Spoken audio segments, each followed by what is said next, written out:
Hi, I'm Lori Sauber, the owner of LSquared Innovations. If you're like me, you have a lot of irons in the fire at the same time.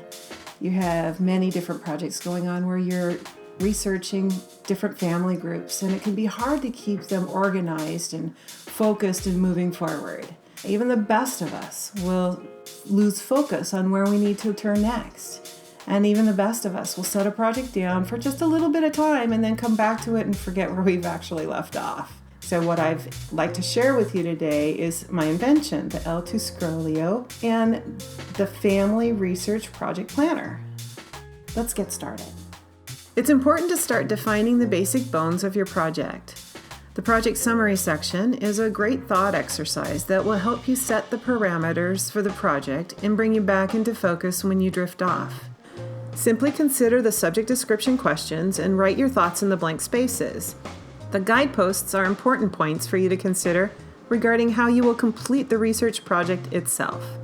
I've included a short list of research suggestions as potential thought starters to help you think outside the box. Thinking about your subjects as living, breathing people who interacted in many, many ways, in addition to birth, marriage, and death, will help you find more locations where records may uncover that living family. Now here's where you bring it all together into a focused purpose.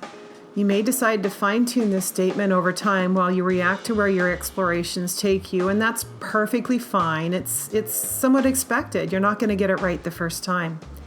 One of the greatest aspects of using the L2Scrollio is that you can write and erase anywhere on the fabric. So start your project with purpose and vision, and when you get lost down a rabbit hole, come back to this section to reground yourself on what you're trying to accomplish. Once you've created the basic bones of your project, it's time to start gathering the evidence.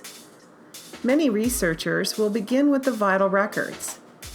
In this gray section, enter the names, dates, and locations for your research subjects. Place check marks in the box for have versus need. A fourth column has been left blank for you to personalize. Just enter any additional category type of your choice, such as adoption, and proceed like you are with the others. A fantastic way to gain a larger picture of a family group is to understand where they lived.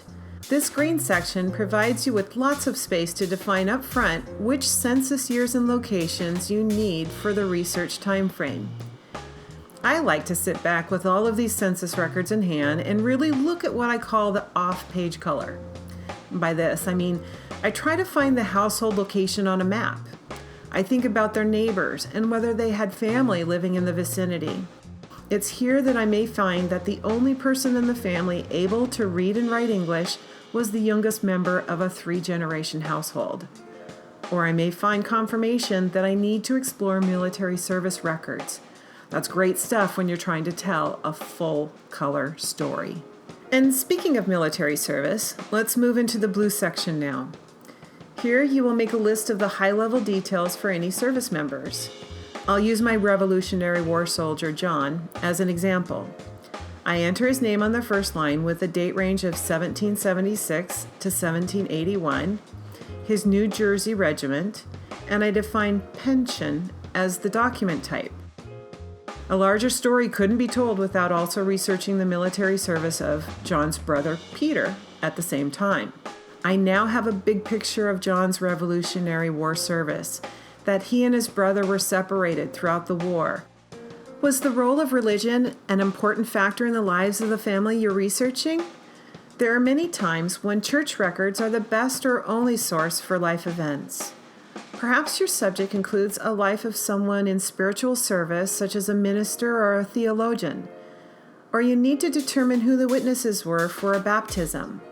Connecting with the local church records will help you tell a richer story of the role of faith. Will your project include immigration stories?